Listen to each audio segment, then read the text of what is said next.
نحن اليوم يوم دعاء. لو قال شخص أنا والله سأمسك المصحف وأقرأ 5 أجزاء إلى المغرب، قلنا له لا، القرآن صحيح هو أفضل الذكر، لكن اليوم يوم دعاء. لو قال أنا سأكبر وأصلي، قلنا له لا، اليوم يوم دعاء. لو قال سأخرج وأنشغل إلى المغرب بسقيا الحجاج وتوزيع الصدقات عليهم، نقول لا، اليوم دعاء. اليوم لك أنت، لا تضيعه. اليوم بينك وبين الله أنت. طلع أسرارك لله، طلع شجونك ومصائبك ومشاكلك، فاضفض بها إلى ربك. ادعو الله وأنت موقن بالإجابة، إنك تتعامل مع رب غني.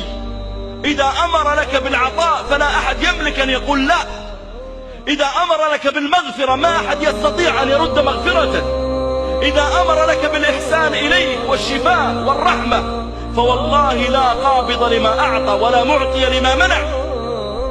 نحن نتعامل مع رب عظيم، عز فارتفع وذل كل شيء له وخضع.